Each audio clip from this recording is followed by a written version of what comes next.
Good morning বন্ধুরা, স্মৃতি blog ডায়েরির আরেকটা নতুন ব্লগে আপনাদের স্বাগত জানাই। তো এই যে দেখো, সকাল সকাল ঘুম থেকে উঠেই পড়েছি। আর উঠেই দেখো মনটা না খারাপ হয়ে গেল। কেন বলো তো? আকাশটা প্রচুর পরিমাণে মেঘলা। তো গত দুদিন শুনেছি সমস্ত জায়গায় বৃষ্টি হচ্ছে, কিছু কিছু জায়গায় প্রচণ্ড শিলা বৃষ্টিও হয়েছে। তো ভাবলাম আমাদের এদিকেও বুঝি আজকে হবে। তো যাই হোক, সকাল সকাল সমস্ত কাজগুলো গুছিয়ে নিই, তাহলে বৃষ্টি হলেও আর অসুবিধা হবে না।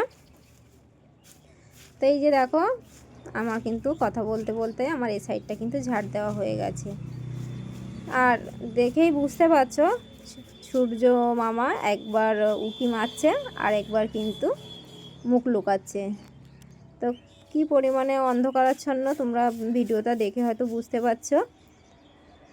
তো এখন কিন্তু ওই 7টা 7:30টার মতো কিন্তু প্রায় বেজে গেছে আজকে। তো আমি যখন উঠেছিলাম তখন 7টা বাজে। তো উঠে একটু হাঁটাহাঁটি করেছি, তারপরে কিন্তু ঝাড় দিতে চলে এসেছি। তো এই যে চালটা ঝাড় দিচ্ছি কেন বলো তো? অনেকে প্রশ্ন কমেন্টস করতেই পারো।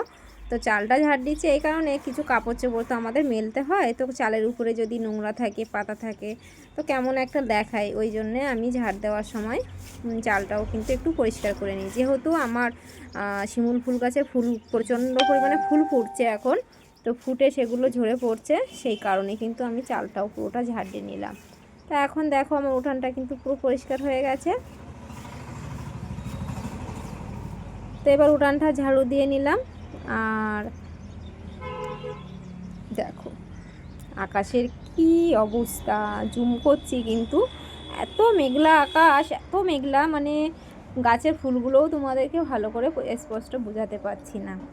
তো ভাবলাম সূর্যি মামা যখন একটু উঁকি দিচ্ছে, তো পরে যদি একটু ভালো করে ভিডিও করতে পারি তো দেখাবো। তো সেই কারণেই কিন্তু আমি কিন্তু আবার এদিকে চলে এসেছি, থাল বাসনগুলো ছিল সেগুলো মাজা ধোয়া করে নিতে। তো প্রতিদিনের এগুলো তো আমাদের গৃহিণীদের মানে একটা পার্ট, নিজস্ব পার্ট বলতে পারো, থালা বাসন হাঁড়ি কুড়ি। তো এগুলো আমাদের না হলেই কিন্তু আমাদের দৈনন্দিন কাজে আমরা কিছুই করতে পারি না।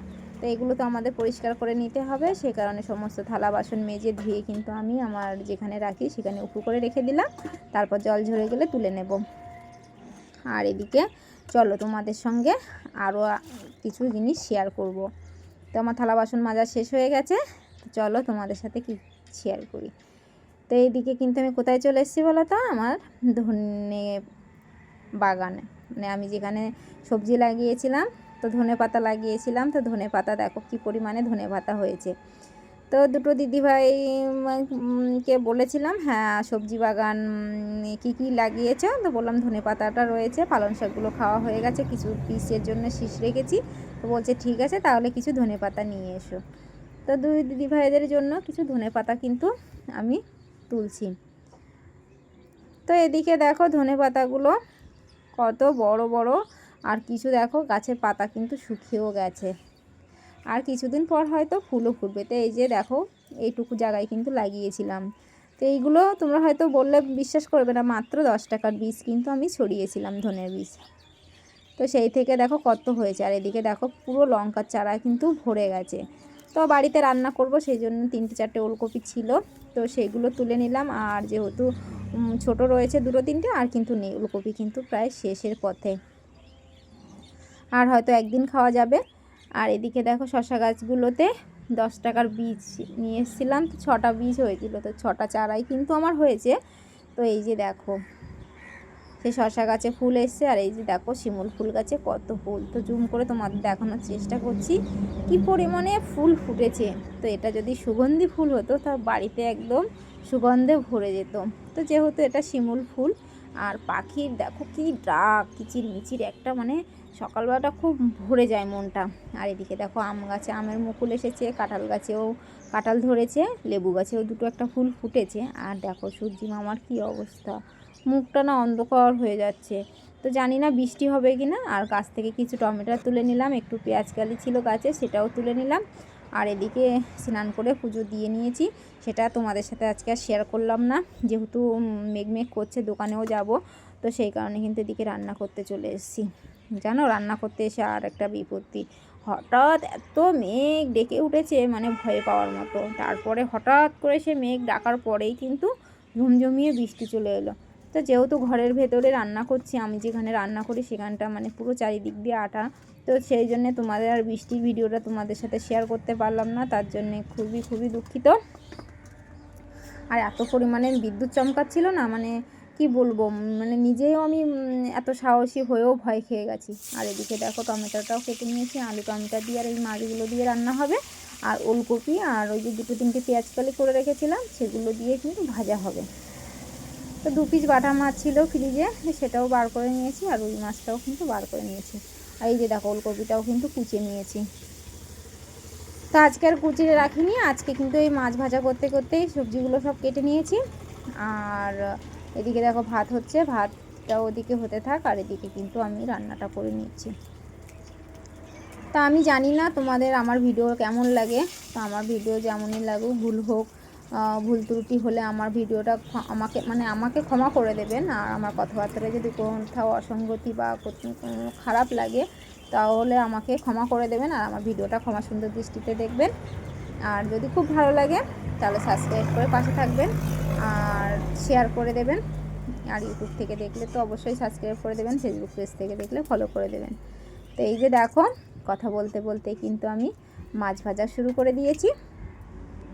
মাছ ভাজাটা তুলে নিয়েছি। তো মাছ ভাজা তুলে নিয়ে ওই তেলের মধ্যে আমি দেব একটু জিরে আর একটু কাঁচা লঙ্কা আর কয়েক কুচি রসুনের কোয়া। তো এই যে দেখো জিরে রসুনের কোয়া দিয়ে দিয়েছি, আর এদিকে আবার কাঁচা লঙ্কাটাও দিয়ে দিলাম। তো আমি সবসময় সিম্পল রাখার চেষ্টা করি, রান্নায় মশলা না দেওয়ার চেষ্টা করি, যাতে রান্নাটা খেলে কোনো সমস্যা না হয়। যেহেতু আমার সারাদিন বসে থাকতে হয়, আপনাদের দাদা ভাইয়েরও সারাদিন বসে গাড়ি চালাতে হয়, তো সব মিলিয়ে আমাদের সারাদিনে বসে থাকা কাজ, সেই কারণে আমি সবসময় সিম্পলি রান্না করার চেষ্টা করি। তো হ্যাঁ, আত্মীয়-স্বজন এলে তখন মশলাপাতি দিয়ে রান্নাটা বেশি হয়। আর এদিকে দেখো কাঁচা লঙ্কাই সবসময় বেশি খাওয়াই হয়। এদিকে টমেটো আলু কিন্তু একসঙ্গে দিয়ে দিলাম। তো সমস্তটা কুটে ধুয়ে রেখেছিলাম, সেটা কিন্তু এবার দিয়ে কষিয়ে নিচ্ছি। তো একটু কষানো হয়ে গেলে এবার এর মধ্যে একটু নুন আর একটু হলুদ কিন্তু দিয়ে দেব। তো এদিকে দেখো পেঁয়াজ কালিটাও কুটে নিয়েছি, সেটাও তোমাদের একটু দেখিয়ে দিলাম। তো দেখো হলুদ দিয়ে দিয়েছি, এবার একটু নুন ছিটিয়ে দিয়ে দেবো। তো এই যে এবার একটু ভালো করে কষিয়ে নেব।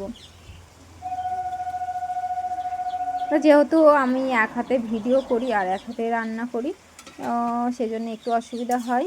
তো তোমরা এই অসুবিধা উপেক্ষা করে আমার ভিডিওটা দেখো, তাহলে আমার খুব ভালো লাগবে মন থেকে। আর সকলের জন্য শুভেচ্ছা, অভিনন্দন ও ভালোবাসা রইল। তা এই যে দেখো আমার রান্না হয়ে গেছে। তো সবাই খেয়ে দিয়ে দোকানে যেতে হবে, রেডি হচ্ছি। ওদিকে বৃষ্টিতে কি হয়েছে জানি না, রাস্তাঘাটের কী অবস্থা, কাদা মাটি একাকার হয়ে গেছে। তো এই যে দেখো রান্না শেষ, খাওয়া দাওয়া করে এবার চললাম। তো এই যে দেখো কী বৃষ্টি হয়েছে, এত বৃষ্টি হয়েছে মানে কি বলবো। তো বাড়ি থেকে যখন বেরিয়েছি খুব অসুবিধার মধ্যে, পুরো কাদা হয়ে গেছে বাড়ির ভেতরটা। তো খুব কষ্ট করে বেরিয়ে এসে বাইরে এসে ফোনটা বার করে দেখো তোমাদের দেখালাম কি পরিমাণে কাদা। তো তারপরে দাদাভাইকে বললাম দিয়ে আসতে, তো দাদাভাই এসে দোকানে দিয়ে গেল। আর এদিকে দেখো ব্লাউজ প্রিন্সেস কাট ব্লাউজ কাটিং হচ্ছে, সুইট হার্ট নেক। তো এইদিকে প্রথমে আমি ঝুলের মাপের সঙ্গে 1 ইঞ্চি বেশি করে 15 ইঞ্চিতে একটা দাগ দিয়ে নিয়েছি, আর গলাটা 2.5 ইঞ্চি নিয়ে 6.5 ইঞ্চিতে একটা দাগ দিয়ে বক্স করে নিয়েছি।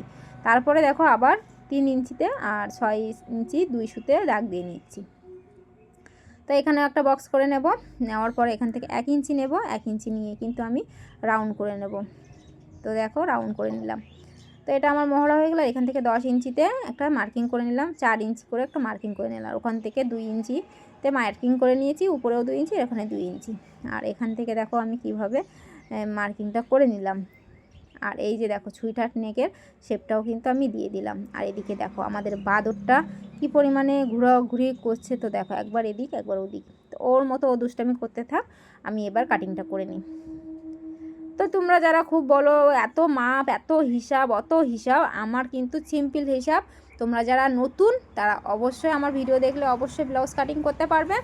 আশা রাখি আমার এই ভিডিওটা ফলো করলে যে কেউ চোখ বন্ধ করে কিন্তু ব্লাউজ কাটিং করতে পারবে। আমার কোনো মাপের হিসাব নেই, সূত্রের হিসাব নেই, কোনো কিছুই না, আমি নিজের মতো কাজ করি আর নিজের মতো কাজ করতে ভালোবাসি। তো তোমাদেরকেও চেষ্টা করি সেভাবে শেখানোর। তো এইভাবে কাজ করতে করতে একসময় সূত্র, মাপ, পয়েন্ট সব কিছু তোমরা করতে পারবে। তো এদিকে পেছন পাট নেব, তো পেছন পাটের সঙ্গেও 1 ইঞ্চি বেশি করে ঝুল নিয়ে নিয়েছি। আর এদিকে গলাটা 2.5 ইঞ্চি, পুরটা 3 ইঞ্চি নিয়ে নিয়েছি। সামনেও যেমন নিয়েছি পেছনেও ঠিক তেমন নিয়েছি। তার একটাই কারণ, এটা হচ্ছে ডিপ গলা হবে, পেছনে হুক হবে। আর এদিকে 6 ইঞ্চি 2 সুতেও কিন্তু দাগিয়ে নিয়েছি। তো যেহেতু সামনের গলা পেছনের গলা হবে, তো সামনের গলাটা কাটার সময় তোমরা দেখে নিয়েছো একটু উঁচু নিচু করে কেটে নিয়েছি। তো সামনের গলাটা 6 ইঞ্চি কাটবে, পেছনে একটু বাড়িয়ে দেবে। আর প্রিন্সেস কাট করার সময় কিন্তু একই রকম নিলে হয়ে যায়, সামান্য 1/2 ইঞ্চি এই যে দাগটা দিয়েছি সেটা কিন্তু একটু কম বেশি। মোহরার যে দাগটা এটা কিন্তু আমি আর মেপে নেইনি, আসলে কথায় আছে না মানে অভিজ্ঞতা, তো অভিজ্ঞতা থেকে আমি কিন্তু এই যে মোহরাটা সবসময় আমি দাগিয়ে থাকি বা আমার মানে আঁকিয়ে থাকি। তো এভাবে আমি আমার ব্লাউজ কাটিং করি। আর এটা হাতা, তো যেহেতু ঘটি হাতা হবে তো ভাবলাম হাতায় অস্ত্র দেবো না। তো হাতার মাপ নিয়ে আর পরে বললাম যে না, যদি অস্ত্রর কাস্টমার ডিমান্ড করে তো পরে দেবো, তো আর কাটলাম না, সেটা থাক। এবার মেন কাপড়ের উপরে রেখে কাটিং করে নেব। তো কীভাবে কাটিং করে নিচ্ছি তোমরা একটু ধৈর্য সহকারে দেখে নিও, তাহলে অনেক কাপড়ও তোমরা সেভ করতে পারবে। আর সেভ করতে পারবে একটাই কারণ, যেন দড়ি, ফিতে, পট্টির এগুলো অভাব না হয়, যে ও কোথায় কম পড়বে বা একটা সমস্যা তৈরি হয় না, যে অনেক কাপড়ে কম থাকে, ডিজাইন করার পরে কাপড়ে দড়ি ফিতে করার কাপড় থাকে না। তো আমি যেভাবে কাটছি এভাবে যদি তোমরা ফলো করে কাটো তো তোমাদের আর কাপড় কমই পড়বে না। আর যদি হেভি বডি হয় তো হেভি বডি যখন কাটবো তখন তোমাদের আবার একটু দেখিয়েও দেব। তো এই যে সব মিলিয়ে কিন্তু আমার বডি কাটা হয়ে গেছে। তো এবার হাতাটা কেটে নেব। এই যে কাপড়টা আমার পেছনে যে কেটে উল্টে দিলাম, এটাই আবার 2 ভাঁজ করে 4 ভাঁজ করে নেব। 4 ভাঁজ করে নিয়ে কিন্তু কেটে নেব। তো গলাটা আর পরে করে নেব। তো সেই কারণেই কিন্তু আমি এভাবে কিন্তু করে নিচ্ছি, তোমরা একটু ধৈর্য সহকারে দেখে করে নেবে। আমি হয়তো অত ভালো বোঝাতে পারি না, যারা প্রফেশনে কাজ করে আমিও হয়তো করি, কিন্তু আমি সেভাবে বোঝাতে পারি না। এদিকে দেখো 4 ইঞ্চি ডাউন করে দিয়ে ঘটি হাতাটা কিন্তু কেটে নিচ্ছি। পুরো কাপড় যেটা ছিল সেটা কিন্তু আমি 4 ভাঁজ করে কেটে নিয়েছি, তাহলে আমার দুটো হাতা বেরিয়ে যাবে। তো জয়েন্টের পার্টটা এইদিকে, আর যেদিক দিয়ে আমি কাটছি ওদিকে খোলার পার্টটা রয়েছে। তো তোমাদের ভিডিওটা ভালো লাগলে লাইক, কমেন্ট, শেয়ার, ইউটিউব থেকে দেখলে সাবস্ক্রাইব করে দেবে, ফেসবুক পেজে ফলো করে দিও। টাটা বন্ধুরা, ভালো থাকবেন সবাই।